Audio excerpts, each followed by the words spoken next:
You know, Rod Serling, the great creator of Twilight Zone and the great scripter for Night Gallery, and I have one major thing in common.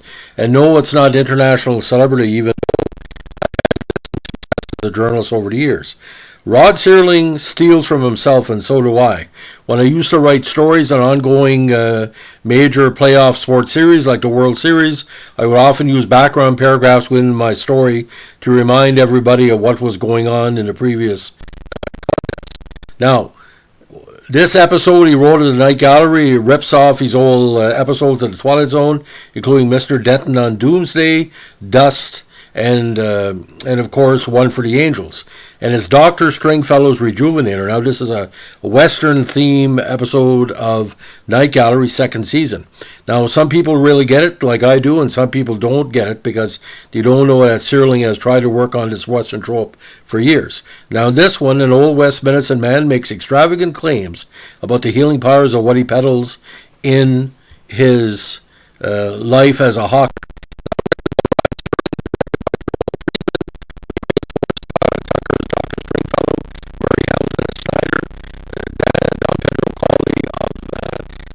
Meet the Planet of the Apes fame as Rolfo, Lou Frizzell as the farmer, Jerry Berger as the tragic farmer's daughter, Matt Pelto as the undertaker, and Sandy Ward as the bartender.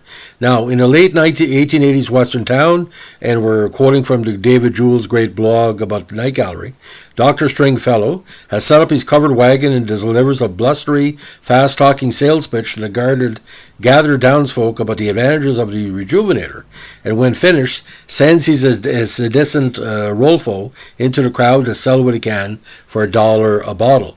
Little Big Man reference as well, if you know what I'm talking about. After selling just a handful of the product, they retire to the inside of the wagon and consider their next move. A farmer comes up, who approaches them and appeals to the doctor to take a look at his sick daughter. Stringfellow agrees and looks at the girl who was in the man's cart. She is extremely pale and complains of abdominal pain.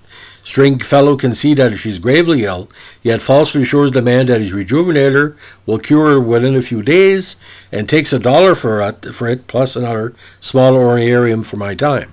Now, walking back to his wagon, he is confronted by former Dr. Snyder, played by Murray Hamilton. Snyder is now the town drunk, but he still retains knowledge of his former profession and upbraids Stringfellow for promising the farmer false hope when the girl has an appendicitis problem, which will surely prove fatal in a matter of days, if not hours. Now, not enjoying this dose of bitter reality, Stringfellow lashes out at Snyder, saying it's a diagnosis from a drunk, which it is. Doubtless, replies Snyder, but with a far side more truth than the labels on those bottles of yours. That night in a local bar, Stringfellow downs a bottle of whiskey to ease his personality problems, and Rolfo eats a hard-boiled egg, troubled by the morality of their business, telling Stringfellow that it's not fair what the pretend doctor has done by prescribing a false elixir to the dying girl. Stringfellow then launches into some excellent classic Serling dialogue. You know what I'm talking about. You saw Wyndham do it in the Tearing Down Tom Rowley's Bar. He starts on his big soliloquy. Dreams should be on the label. I give hope to the hopeless, dreams to the dreamless, and illusion of health to all the poor doomed yokels who have $1 in their jeans. You see, I'll let them get a little peek over the pigsty, a view of heaven. Now, according to Jewell, Tucker is really quite fine here, combining bluster with hints of conscience that he wants to do more to be legitimately able to care for the sick, while he may be largely rationalizing what he does. Yet there is a ring of truth to what he says. Who can say if it's better to be told that you or a loved one is going to die soon or to be given some false hope in those final hours? Now, the farmer finds Stringfellow in the bar and informs him that the daughter has taken a turn for the worse. Stringfellow then reassures the man with some wild claims. You know what I do, brother? I sell faith. I'm going to give that child of yours enough belief so she can kick her way out of a pine coffin if she needs to. Do you understand me? If that child crosses over into the shadows, I am going to bring her back to life. At this point, the episode was thought to going to be veering to supernatural, but the reality sets in. She eventually dies, and Stringfellow does not appear to be remorseful at this news and prepares with Rolfo to move on to the next town. Stringfellow eventually leaves the bar as he crosses the street, which is swirling in dust. Another Serling trope you get in dust. He sees someone sitting in a rocking chair at the other side of the funeral home. It is the dead girl. He becomes quite frightened at the sight of her or her ghost. The wind eventually kicks up more, the girl disappears, and the funeral home sign falls. Next, we see the Undertaker and Rolfo. The Undertaker tells him that the sign missed Stringfellow by a foot, but his heart couldn't take it and took a massive heart attack and died. Rolfo bitterly says, "Fool old man, you thought you were the smartest. Turns out you were the dumbest of them all," and tosses a lantern in the Stringfellow's wagon, igniting it.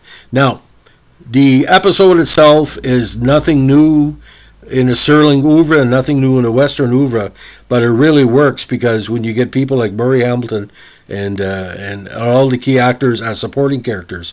But if you remember the Martin Balsam character in Little Big Man, if you remember the character in Dust who basically sells not snake oil but magic dust and eventually gives the money back. You remember One for the Angels where actually Murray Hamilton was in that episode. He played Death, and the Ed Wynn character was basically bullshitting to keep the woman alive. And Mr. Denton on Doomsday, where the failed gunman was taking an elixir to make him faster to take on Martin Landau.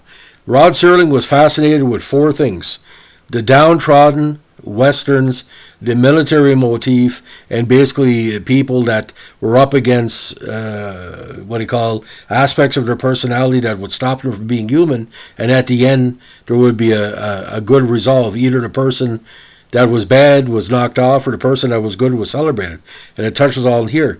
But I think what really helps this is because it feels like an old-fashioned colored Western that the Twilight Zone should have done. As you remember, Twilight Zone was not in color, but this would not be out of place in a black and white, maybe season 2 or season 3 of the Twilight Zone. Again, to have a very, very strong Serling plot, and again, it was plagiarized. He plagiarized himself, but here it works. I give it 3 stars out of 4, and a lot of people basically used to watch Night Gallery, never saw the original Twilight Zone, and when they saw the original Twilight Zone and saw all these episodes that tied into this episode, it kind of caught on. But when I saw this episode, I said to myself, well, it's another Serling. The fact maybe he is suffering from not say writer's block, but writer's plagiarism. As journalists, we all go through it. But the thing is, my profession, if I plagiarize myself, if you're dealing with a company like Brunswick News that had a quote on you, they would disqualify you. I was being judged on my stories if there were enough original content. Can you imagine?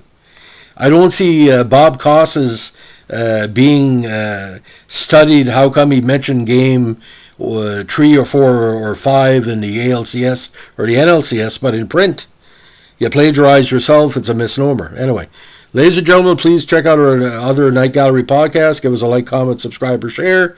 And don't forget, happy Halloween. And if we say in the Night Gallery universe, please look back at Twilight Zone for future reference. Thanks for listening. Bye.